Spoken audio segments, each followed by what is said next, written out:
Alright, I'm going to indulge another request that somebody left on my channel. Let me find it. Power budget. So power budget breakdowns for Imogene, Beheaded, and Bison. And then with that, I will wrap the stream. Let's have a look-see. Sorry, I'm not going to get that Renee game in tonight, but in a later session. So look out for that. I'm just going to grab this at the table.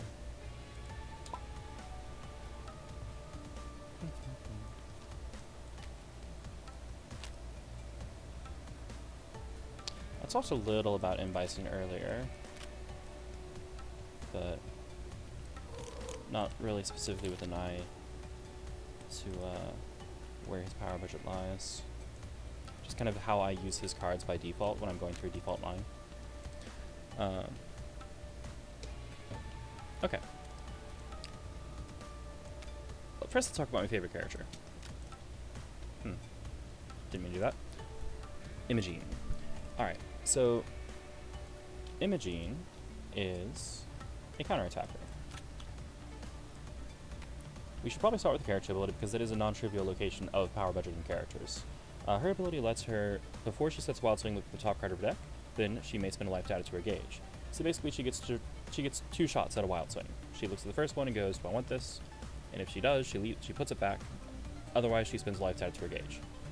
And if she adds it to her gauge, then obviously she'll be Wild Swinging the next card instead of that card. This is pretty potent. 1 life for 1 gauge and action compression, meaning you are doing it at the same time that a strike is happening, is nice. This is why it has to come with the drawback where she sets her Wild Swings face up. It's a strong ability. It's not, like, amazing, but it's pretty strong. Hey, Reggie. I'm going through talking about power budget on some of these characters per request somebody left on my channel. Let's see, who was that? That was a person by the name of Matthew. I'm pretty much done fighting for the night. I'm just tired. Or I would offer to, you know, throw down with you. So I'm just going to talk about these for a bit, and then call it. Alright. First things first. This is a card that I probably undervalue, if I'm honest. The main benefit of this is that it's on curve. Like, that's it. It has a nice hit effect, which resources are important. Exceed is a game about managing resources, essentially. Like, as far as it is a card game, it's about resource management. And that even plays into the fighting game aspects. So, like, the hit effect is nice, especially because since it's on curve, you're very likely to land that hit effect.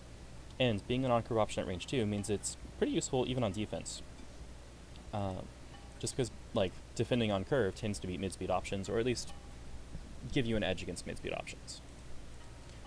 It's not really good at range 1 against much anything. It doesn't have any evasive properties, it's just a trading tool.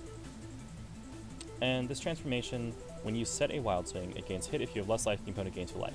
Alright, so that's a good one. That's a pretty good transformation. Like, as we'll see in a minute here, she's pretty good at landing hits. So having Wild Swings that are pretty consistent at hitting means that if her life is lower, she basically gets like an extra +2 power here. It just can't stun because it's life gain instead of power. I honestly don't value this. I think it is like nice, but it's one of the least obvious places where power in her kit is actually tied up. The reason I don't value this is if you're winning, this is blank. It just doesn't do anything for you. Like, the attack is actually much more important in in-game situations than the transformation. The transformation, when you're at the end of the game trying to close the game, is completely useless.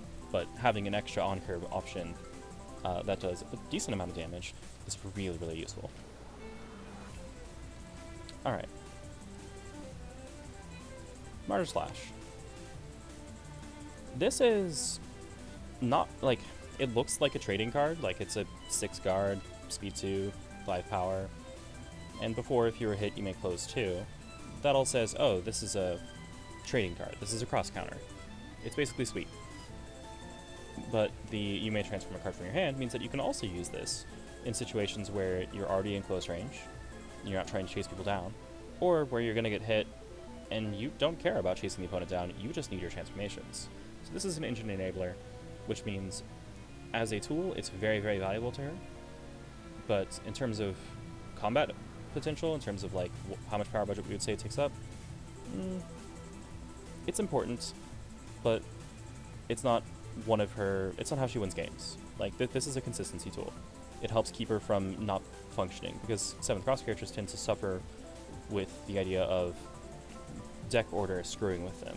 Like, they rely on their transformations to get going, and those can be inconsistent. So this is a source of consistency, which is super important. Importantly, this is also the only card in her kit with movement on it. Everything else, totally immobile. This card lets her close too, and, equally importantly, it's the only boost outside of her ultras that does anything, and it's movement boost. So this is her movement card. She is not allowed to have much mobility. It is all on one card, and that is a very clearly a design and balance choice where she doesn't have multiple movement tools and they're not spread out across different cards. When this happens, where it's like, oh, this character has one card, and both sides of the card do kind of the same thing, and that's nowhere else in the kit, that means this is something that we knew this character needed, but they weren't allowed to have very much of it. So Martyr's Lash is incredibly important to her, but not very powerful. Strange as that is to say. Alright. Let's get to the fun stuff. So, Holy Warning has an extremely good transformation. When you spend one more gauge, you gain 1 life. So this essentially means, oh, you spent a life to gain a gauge with your character ability? Well, whenever you spend that gauge, you'll gain a life. Now, this doesn't work that way if you spend more than 1 gauge at a time. But as long as you spent 1 card from your gauge, at least 1 card from your gauge, during any transaction, whether you're generating force or gauge or whatever, you get 1 life. That's really nice. That, significantly offsets this cost. And it combos with some of her other stuff that you'll see in a minute here. So this transformation, obviously quite good. Much more reliable than this one over here. It also can work outside of strikes, which, importantly, each of the other ones are specifically strike-related. This one actually just functions on a turn-to-turn basis. Alright, looking at the attack. 2 to 4, 4, 4, 1, 4. It's a lot of 4s. It's actually got 4 4s on it. Ominous. Anyway, speed 4, this thing can hit 6 power, and has 1 armor, 4 guard. These are really solid stats, actually. It loses to people who defend on curve, at range 2 and 3, right? And of course you don't play it at 1, unless you are really sure they're going to cross out. But 6 power at speed 4 is a pretty important number. You don't go over that breakpoint of 7, where it's oh, you hit 7 power, you are amazingly strong. But you're dealing the highest damage that speed is basically allowed to deal under most circumstances. And you have solid defenses, which also help you deal with projectiles. This is a really strong card. It's important in matchups against zoners because it gives you a ranged tool that is actually reliable. Just like Martyr's Lash is the tool that lets you close in if you need to. And in general, it's just sort of a solid card. The thing that actually offsets the value of this attack is that you're always going to transform 1 copy of it if you can, which means you generally won't be able to throw the attack 4 times. You can throw it maybe up to 3 times. And that's if you don't EX transform it. So, knowing that you will at some point just lose a copy of this card is actually kind of significant, and 7th cross characters will often have to deal with that. On that note, Guilty Pan.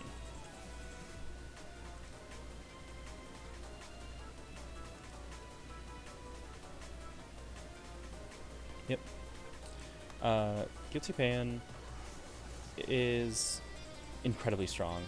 And the reason it's incredibly strong is not actually, because this printed stat line is good. This printed stat line is, like I said, about as good as you can, as good as you deserve, as good as you can get for this speed.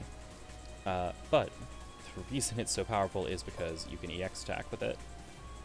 And then all these numbers hit insane breakpoints, where it's oh, now you have 7 defense, so you're not stunned by anything in the world. Now you have 5 speed, so you're on curve. Now you have 7 power, so you stun sweep. That's a huge, huge deal.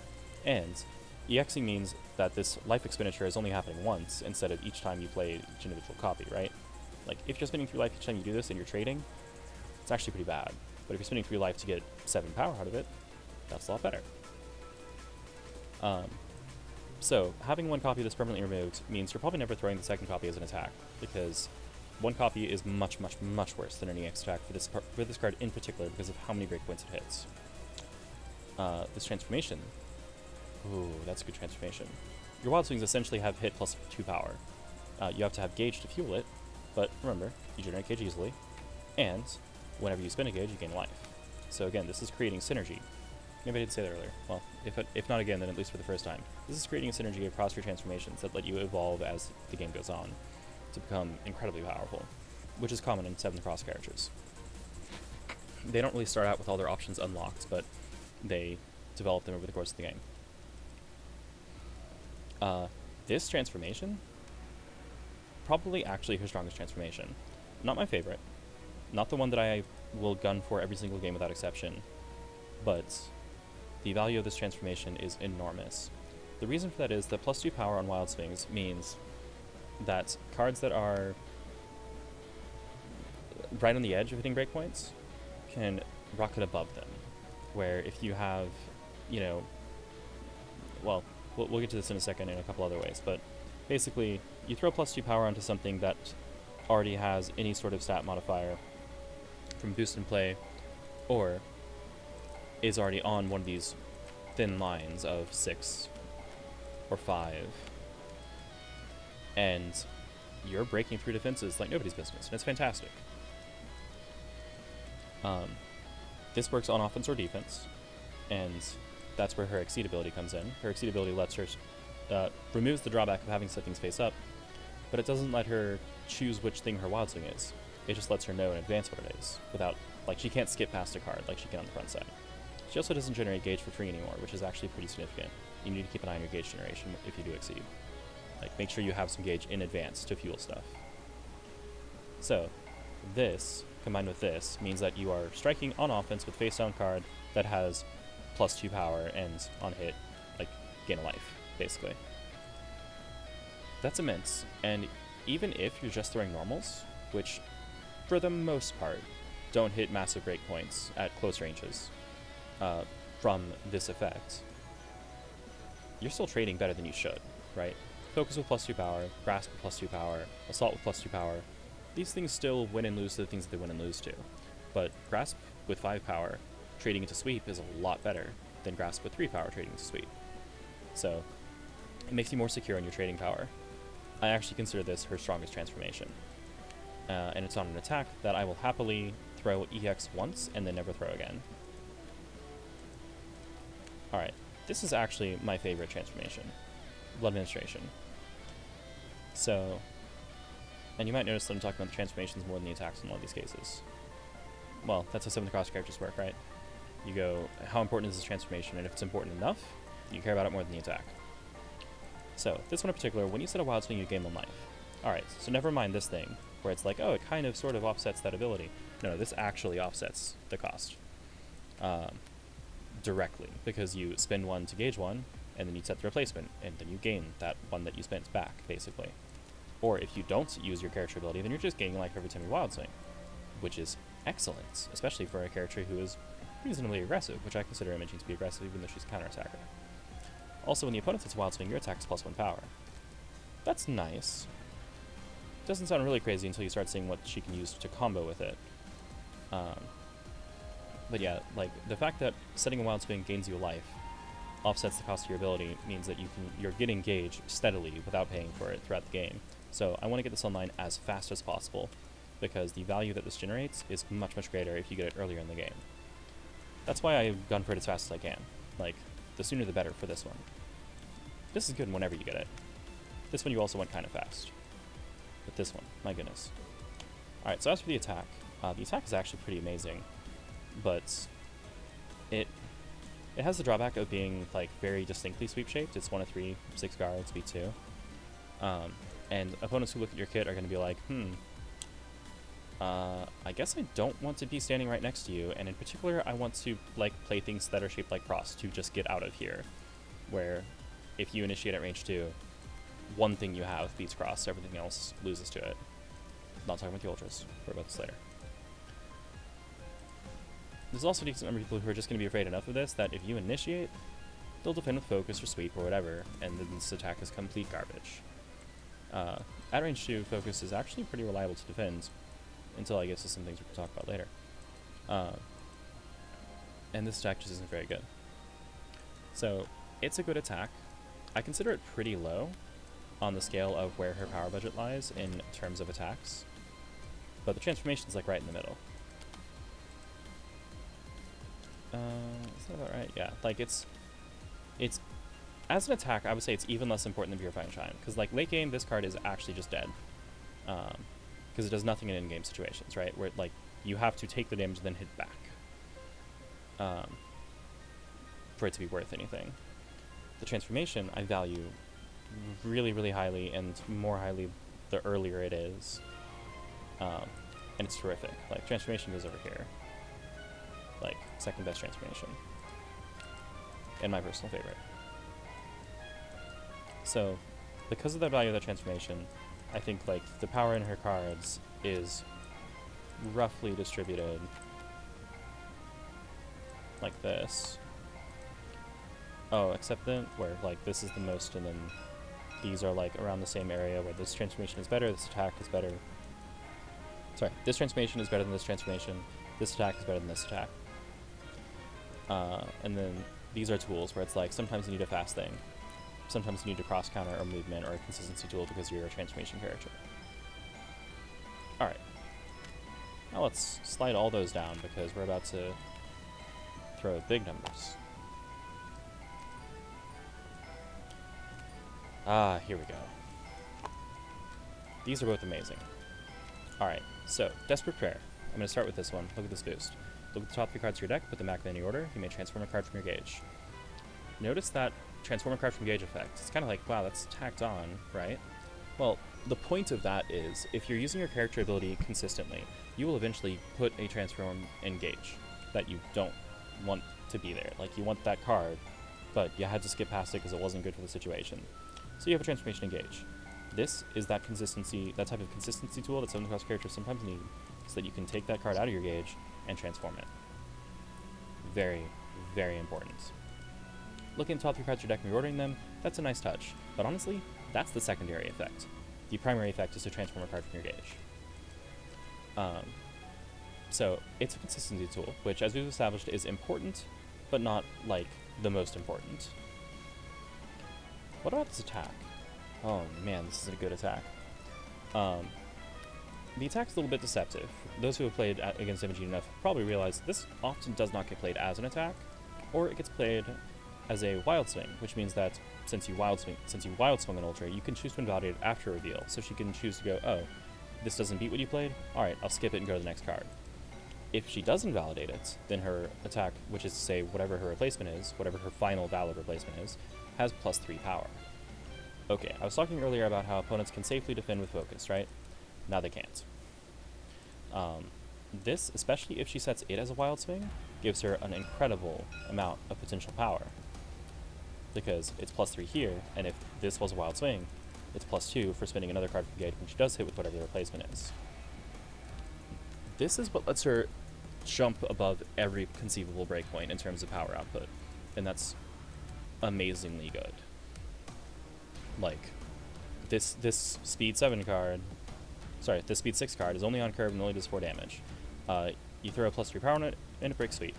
You throw a +5 power on it, and it breaks the world. Like, even this card that I find so underwhelming just becomes unbeatable. And it's fantastic. By the way, if I haven't mentioned this or if you haven't noticed this, Imogene's favorite range is unequivocally 2. It's her most reliable range for hitting with her attack. Literally everything in her kit hits her range 2. And if she's wild swinging, she has a decent chance of running into an Ultra that she can invalidate for value. Or validate, in this case. Holy Warding, which really only loses to Assault there. Like, if they cross, they go to range, but it's not the worst. You still get a card, you still have some armor. Assaulting in is a little bit inconvenient, but then they're close range. And then Purifying Chime, which is just like, oh, I'm going to hit you. You can't do anything about it. So, if you are Imogene at range 2, you don't really have to be afraid of wild swinging on front side. At least not if you've been counting your cards and you have a good idea of what's left in your deck. You don't want to wild swing and you're like, oh, I've got a bunch of blocks and grasps and spikes even, and my opponent has 7 cards in hand. Because whatever you wild swing, they will probably have the answer. But if you have a bunch of those gone, and a bunch of these left, well, go for it. Be aggressive. Alright, so Touch Divinity, because of that +3 power in particular, is insanely useful. The attack is also legitimately important because of that Holy Warding thing I mentioned, where it's like she actually does need a tool to use at range at times. And the armor here she definitely values for just late game survival. Like, I've definitely played Touch Divinity, or EX Touch Divinity even, just to have 4 armor so I don't die. And then next turn I play something offensive I can use to kill. So that's really, really valuable. Hand of Judgment. Alright, last one. Range 2 exactly, so not range 1, not range 3, etc. Hits only at range 2. Power 7, speed 6, guard 4. That's amazing. This thing even works on defense against cards that are shaped like this. Like this, I should say. So if your opponent's trying some kind of quick poke and it doesn't get them out of range, no, you can hit them back. That's it. This is usually used as an offensive wild swing, at least in my experience. Occasionally a defensive one. But opponents who are initiating at lower than speed 6 at range 2 kind of deserve what they get. And you can spend life instead of paying the gauge cost, which, depending on the situation, sometimes you want to pay the gauge if you have it, so that you can trigger that, like, gain 1 life thing. And sometimes you want to spend the life so that you have the gauge left over so that you can trigger the +2 power thing, and this actually deals 9, breaking, again, everything. It's a very good attack. It tends to just work. Like, it's just safe and reliable, whereas this one is a little bit swingy and unreliable without setup. So she definitely values this card. Like, having the 2 on-curve options at range 2 mean, like, you can be confident that you're going to get, at some point, you're going to get value out of these cards and have that much more life differential over your opponents. Which is nice when your character ability is about wild swinging, which means fundamentally sometimes you'll just lose. Like, not the game, but the strike. So you need things that are consistent to make up for that. Speaking of, excuse me. Evil Within. This is so important. So interestingly, like, this is actually a tool. This is not a general thing. But what this does is it says, when your opponent is a set play character who has a bunch of boosts that you can't do anything about, you have a way to make their boosts not matter. And that is insanely important. Like, this says, oh, you were setting up your +3 speed, unbeatable, awesome thing that, you know, your speed 6 spike, right? Like, you were planning on initiating with a speed 6 spike. Well, you're now defending with a wild swing. Good luck.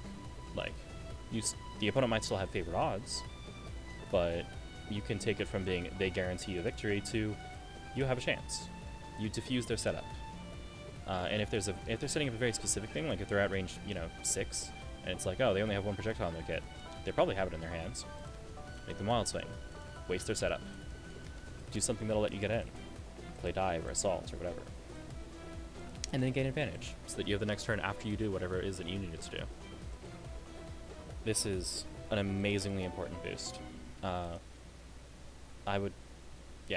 She needs the mobility on this over here, but everybody in the game has cross, right? Like, you can play run.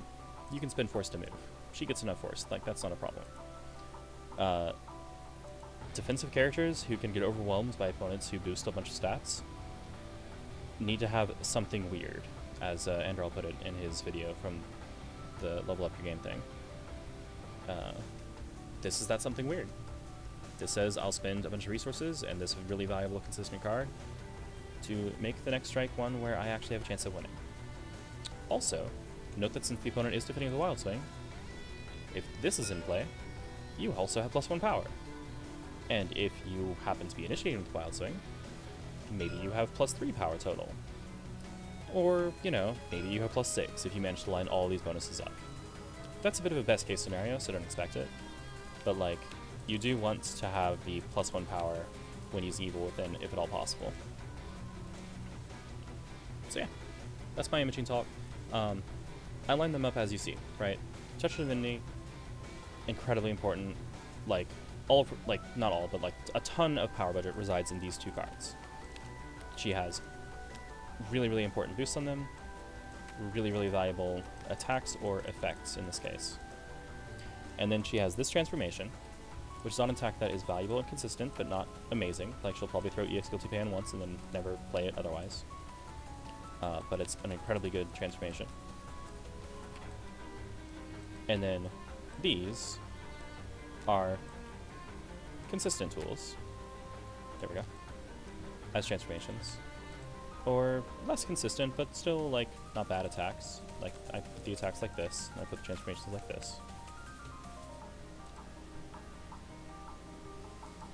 And then these are things that she needs, but she doesn't like to play. Like, you play Martyr Slash, and it's like, well, I'm not going to really win this strike, but maybe I'll lose it less, or maybe I'll get what I need out of it. That's good enough. Alright, well, did it again. I talk a lot about Imogene, because she is my favorite character. These next ones are going to go faster. I hope.